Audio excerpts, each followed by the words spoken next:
Hello डोंगवा lovers, प्रणो comic world में आपका स्वागत है। और आज हम देखने वाले हैं बैटर थ्रू द हेवन के एपिसोड नंबर 63 का नॉवल एक्सप्लेनेशन। तो बिना किसी देरी के चलिए शुरू करते हैं। तो पिछले एपिसोड में हमने देखा था आइस एम्पायर के कहने पे अपने एक्सोयान ने अब तय कर लिया था कि वो जीमा एम्पायर में अब एक नई फैक्शन खोलेगा, जिसके बाद हमें सैंड एम्पायर उसकी पोती दिखाई जाती है जो दोनों बात कर रहे होते हैं। जैसे युनजू ने वादा किया था कि वो मिस्टर क्लाउसेट के हर एक एल्डर और हर एक किसी को इस जीमा एम्पायर से निकाल देगी, इसी तरह उसने अपना वादा पूरा कर दिया है। और लगभग यून शेन के हाथ के नीचे जितने भी लोग अब काम कर रहे थे वो सब लोग जीमा एम्पायर छोड़ के जाने लग रहे हैं। जिसके बाद सैंड एम्पायर इस बात से कुछ ज़्यादा खुश नहीं होता। जिसके बाद सैंड एम्पायर की पोती जब उससे पूछती है तब सैंड एम्पायर कहता है कि हाँ, यून शेन का खतरा तो जा चुका है, लेकिन हमारे लिए अब एक बड़ा खतरा आ चुका है जिसका नाम है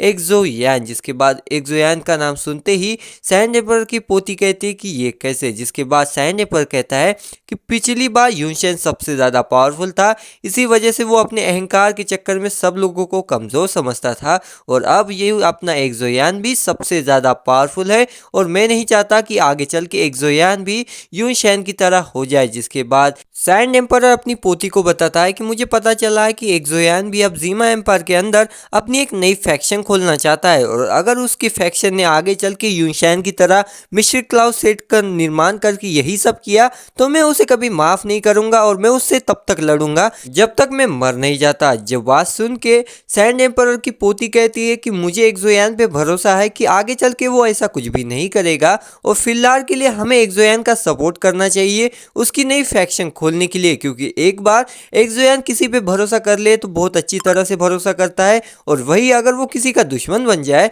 तो उसे मारने से पहले एक्सोयान किसी से बारे में सोचता तक नहीं है। इसी वजह से उससे यार पंगा लेने से अच्छा है हम उसकी मदद करें, और मुझे उस पर पूरा विश्वास है कि वो आगे चल के यूनशैन की तरह नहीं बनेगा। जिसके बाद प्रिंसेस और बताती है कि बात सिर्फ इतनी ही नहीं है, जीमा एम्पायर के अंदर अब कोई इतनी बड़ी फैक्शन नहीं है जो 5 साल बाद होने वाली मीटिंग के अंदर जीमा एम्पायर के तरफ से जा सके, और अगर हमें एक्सोयान से भरोसा रखना है क्योंकि वही अब इतनी बड़ी फैक्शन को बना सकता है, क्योंकि हमारे पड़ोस वाला देश जो चूनिन एम्पायर है वहाँ के अंदर भी बहुत सारे बड़े बड़े फैक्शंस तबाह हो गए हैं, और फिर उन फैक्शंस को तबाह करके एक नई फैक्शन बनी है जिसका नाम है पॉइजन सेक्ट। और ये सेट बहुत ज़्यादा पावरफुल है बिकॉज इस पॉइजन सेट का जो लीडर है वो एक लड़की है जो दोजोंग पे है, जो क्वीन मेडुसा और यूनशैन के लेवल की है। इसी वजह से आगे चल के वो हमारे एम्पायर को हरा सकती है, और अगर हमें हमारे एम्पायर को किसी तरह जीतना है तो उसके पास भी एक बड़ा सेक्ट होना चाहिए, और ये सेक्ट सिर्फ हमें एक्सोयान ही दे सकता है। जिसके बाद यार सैंड एम्पायर कहता है तो क्या हमें इस लड़के पे फिर से एक बार निर्भर रहना होगा। जिसके बाद ये दोनों ही पॉइजन सेक्ट के ऊपर बात करने लग जाते हैं। जब भी अपना जो आई सैंड एम्पायर है वो प्रिंसेस से कहता है कि क्या तुम्हें एक्सोयान पसंद है, और अगर तुम्हें वो पसंद है तो मैं तुम्हारी बात उससे कर सकता हूँ, क्योंकि अगर वो हमारे सेक्ट में आ गया तो ये हमारे लिए बहुत बड़ी बात होगी। जिसके बाद प्रिंसेस थोड़ी तो शर्माती है लेकिन वो साफ इनकार कर देती है, क्योंकि उसे युनजू और अपनी क्वीन मेडुसा के साथ एक्सोयान के होने वाले चक्करों के बारे में सुन रखा था, और उसे ऐसा कोई आदमी नहीं चाहिए था जो हर लड़की को देखे। जिस वजह से सैंड एम्पायर यार उसका मुंह लटक जाता है, क्योंकि सैंड एम्पायर के पास यही एक लास्ट मौका था एक्सोयान को अपने क्लैन में मिलाने का, और अब प्रिंसेस के ना कहने की वजह से एक्सोयान को अपने क्लैन में शामिल नहीं कर सकता था। जिसके बाद वो पॉइजन सेक्ट के बारे में और बातें करते हैं और कुछ जासूसों को पॉइजन सेक्ट के ऊपर भेज देते हैं जासूसी करने के लिए। जिसके बाद अपना सैंड एम्पायर चला जाता है, और सैंड एम्पायर के जाने के बाद प्रिंसेस के पास एक जासूस आता है, और फिर वो उसे बताता है कि जो लीडर है वो असल में उसके पास पॉइजनस बॉडी है। और अगर तुम्हें पता है कि ये लीडर कौन है तो कमेंट जरूर कर देना। सीजन 3 के अंदर एक बहुत ही कम मास सीजन 2 और 3 के अंदर ये बंदी हमें दिखी थी जो अपने एक्सोयान की बहुत अच्छी दोस्त थी, और यही यार पॉइजन सेट की अब एक लीडर है। और अगर तुम्हें पता है कि ये कौन है तो कमेंट करके जरूर बता देना। जिसके बाद हमें एक्सोयान दिखाया जाता है जो यार ध्यान करके अपनी इंजरीज को हील कर रहा था। जिसके बाद वो अपनी रिंग से एक टायर लेवल 5 की एक पिल निकालता है जो खा के उसके अच्छे से यार उसके जो घाव थे वो रिकवर होने लग जाते हैं। जिसके बाद वो अपनी रिंग में से एक लिक्विड फॉर्मूला निकालता है जो अपने हाथों पे डालते ही उसे हाथ में बहुत ज़्यादा दर्द तो होता है, लेकिन यह उसके हाथ बहुत ज़्यादा अच्छे से रिकवर होने लग जाता है। जिसके बाद वो अपने हाथ से अपने माथे के ऊपर मास्टर ने बनाए हुए सील को टच करके मास्टर की यादों में खो जाता है। जिसके बाद उसे याद आता है कि मास्टर ने उसे अपनी एक रिंग दी थी, और जब वो मास्टर की रिंग को देखता है तो वो एकदम से हैरान हो जाता है, क्योंकि उस रिंग का जो स्पेस थी ना वो जियान के बाद जो रिंग है उससे भी दुगुनी तिगुनी थी। जिसके बाद वो अपनी पावर की मदद से रिंग के अंदर जाके सारी चीज़ों को देखने लग जाता है, जो देख के यार शाओ अपना जो एक्सोयान है वो एकदम हैरान हो जाता है, क्योंकि वहाँ पे बहुत सारे स्कोर रखे थे, बहुत सारे फाइटिंग स्किल्स के यार टेक्निक्स रखे थे, जिसमें से यार सबसे नीचे वाली यानी सबसे कमज़ोर वाली टेक्निक्स भी बड़े बड़े लोगों को मारने की पावर रखते थे। और ये मास्टर की ज़िंदगी भर की कमाई थी जो एक्सोयान को उसने दे दी थी, और एक्सोयान उसे देख के कहता है कि इस चीज़ के लिए तो युद्ध हो सकता है, इतनी बड़ी बड़ी चीज़ें अपने मास्टर के पास थी। जिसके बाद वो किसी तरह मास्टर की स्कोल में से और एक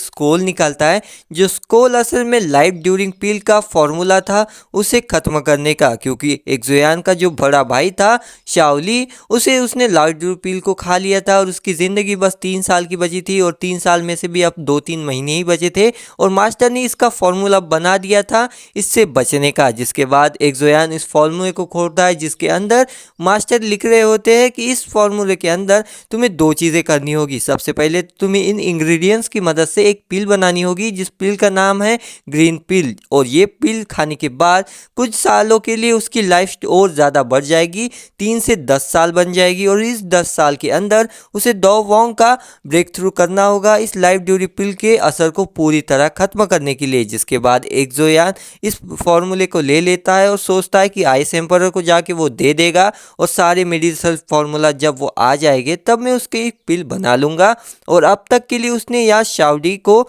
यानी उसके सबसे बड़े वाले भाई जो अभी व्हीलचेयर पे बैठा है उसे इस बारे में कुछ भी नहीं बताया था इन दोनों ने, क्योंकि वो जानता था कि बड़ा भाई फिलहाल तो यार पहले ही कमज़ोर है, और ये बात सुन के वो और ज़्यादा कमज़ोर हो जाएगा, इसी वजह से उसने इस बारे में किसी को भी नहीं बताया था। जिसके बाद वो स्कोल लेके बाहर जाके देखता है तो उसके दोनों भाइयों के साथ सैंड एम्परर की पोती बात कर रही होती है। जिसके बाद अपना एक्सोयान कहता है कि प्रिंसेस याओली क्या आपको कोई प्रॉब्लम है। जिसके बाद प्रिंसेस कहती है कि आपने हमारे लिए इतना कुछ किया है तो क्या मैं यहाँ आ भी नहीं सकती आपके शुक्रिया करने के लिए। जिसके बाद एक्सोयान हंसने लग जाता है, और फिर अपनी प्रिंसेस याओली जो है वो एक्सोयान से कंफर्म करती है कि वो एक नई फैक्शन खोलने वाला है। जिसके बाद एक्सोयान कहता है कि हाँ मैं नई फैक्शन खोलने वाला हूँ, लेकिन मुझे उसमें सिर्फ अपने लोगों को प्रोटेक्ट करने के लिए फैक्शन खोलना चाहता हूँ, क्योंकि हॉल ऑफ सोल वाले एक फैक्शन पे हमला करने से पहले 2 से 3 बार ज़रूर सोचेंगे, इसी वजह से मैं एक फैक्शन खोलना चाहता हूँ। जिसके बाद प्रिंसेस याओली कहती है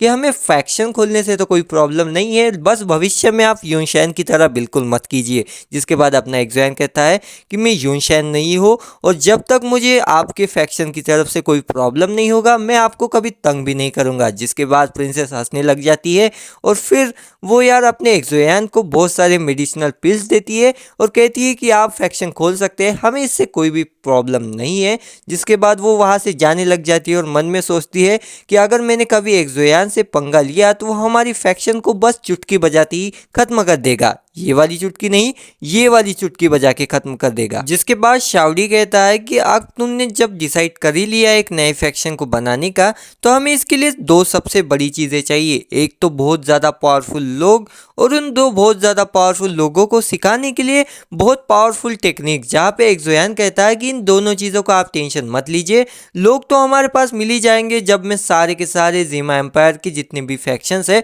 उन्हें हमारे फैक्शन के अंदर मिला लूँगा। और दूसरा ही टेक्निक की, तो टेक्निक्स की बात टेंशन मत लीजिए, वो तो मेरे पास बहुत ज़्यादा है। ये सब अपना एक्सोयान बस इसलिए कह रहा था क्योंकि उसके पास मास्टर की दी हुई रिंग थी, जिस रिंग के अंदर बहुत ज़्यादा तुम लोग सोच भी नहीं सकते उतनी ज़्यादा टेक्निक्स थी। जिसके बाद हमें वहाँ पे एक सर्वेंट आता है और वो तीनों ही भाइयों से कहता है कि नलन यान यह आपसे मिलने आई है। जो नलन यान का नाम सुनते ही एक्सोयान का दूसरा वाला भाई बहुत ज़्यादा चिढ़ जाता है, वो ज़ोर से चिल्लाता है कि अब ये लड़की यहाँ पे पे क्यों आई है? हमने तो इसे जीमा एम्पायर छोड़ के जाने का ऑर्डर दिया था और इसे आज आने ही दो, मैं इसे देख लूँगा। जहाँ पे इन दोनों का सबसे बड़ा भाई चिल्ला के इन्हें कहता है कि ये बातें बहुत पुरानी है, वो क्या कहने आई है ये तो हमें सुन ही लेना चाहिए। जिसके बाद नलनयान आती है, वो देखते हैं कि हॉल के अंदर तीनों ही भाइयों उसी को देख रही है, जहाँ पे एक्सोयान एकदम डायरेक्ट पूछ लेता है कि तुम यहाँ पे क्यों आई हो? जिसके बाद नलनयान कहती है कि युनजू आपसे मिलना चाहती है आखिरी बार। और आखिरी बार सुनने के बाद एक्सोयान और ज़्यादा गुस्से में आ जाता है और फिर नलनयान को वो कहता है कि अब मुझे ये मत कहना कि उस लड़की ने अपने आप को कुछ कर दिया, और मैंने तुमने पहले ही कहा था कि अगर उसने अपने आप को कुछ किया तो मैं पूरे के पूरे मिस्टर क्लाउड सेट के अंदर जितने भी लोग हैं उन्हें तड़पा तड़पा के मार दूंगा। जिसके बाद नलनयान कहती है कि उसने ऐसा तो कुछ नहीं किया, लेकिन उसने आपको बुलाया है और अगर आप अभी आओगे नहीं तो ज़िंदगी में फिर आप शायद उससे कभी भी मिल ना पाओ, और अगर आपको उससे मिलना है तो मेरे पीछे चढ़िए। और वो वहाँ से उठ जाती है। जिसके बाद अपना एक्सोयान अपने रिंग से एक स्कोल निकालता है, जो शाओडी के पास जाके वो शाओडी के हाथ में दे देता है और कहता है कि इस फॉर्मूले के अंदर जितने भी मेडिसिन है उन्हें जल्दी ढूंढो, इसकी बहुत ज़्यादा ज़रूरत है। और शाओडी समझ जाता है कि वो उसी के लिए है जो उसके लाइफ ड्यूरी फिल्म का फॉर्मूला है। जिसके बाद वो शाओडी हाँ कहता है और अपना एक्सोयान नलनयान के पीछे चला जाता है। और जाते जाते वो सोचता है कि ये लड़की मेरे लिए कोई ट्रैप ना बिछा रखी हो, और अगर उसने ऐसा कुछ किया भी है तो मुझे भरोसा है मुझ पे कि मैं उसे बस 2-3 बार में ही जान से मार दूंगा। जिसके बाद ये दोनों ही मिस्टर क्लाउड सेट में पहुंचते हैं और नलनयान एक्सोयान को देख को कहती है कि देखो तुमने मिस्टर क्लाउड सेट का क्या हाल कर दिया है। जिसके बाद अपना एक्सोयान भी कहता है कि तुम्हें तब देखना चाहिए था जब मेरे एक्सोक्लैन का मिस्टर क्लाउड सेट ने जो हाल किया था। जिसके बाद नलनयान एक्सोयान को बहुत गौर से देखती है और वह फिर अपने पुराने ख्यालों में खो जाती है कि ये यही लड़का है जिसके साथ मैंने शादी तोड़ी थी, और अगर मुझे वो शादी ना तोड़ी होती तो आज मैं इसके साथ होती। और नलनयान अपने ऊपर बहुत ज़्यादा रिग्रेट कर रही थी कि उसने 3 साल पहले और 3 साल के पहले इसने न अपने एक्सोयान के साथ शादी क्यों तोड़ी थी, और वो अपने ख्यालों में खो जाती है। तभी अपना एक्सोयान उसे देख के कहता है कि मैं इतना बड़ा एल्केमिस्ट हूँ, लेकिन आज तक मैं भी रिग्रेट की गोली नहीं बना पाया जिससे लोग ठीक हो सके। जिसके बाद नलनयान कहती है कि 6 साल पहले मैंने जो भी तुम्हारे क्लैन में अंदर आके तुम्हारी शादी तोड़ के तुम्हारे पिता को जो कुछ भी कहा उसके लिए मैं तुमसे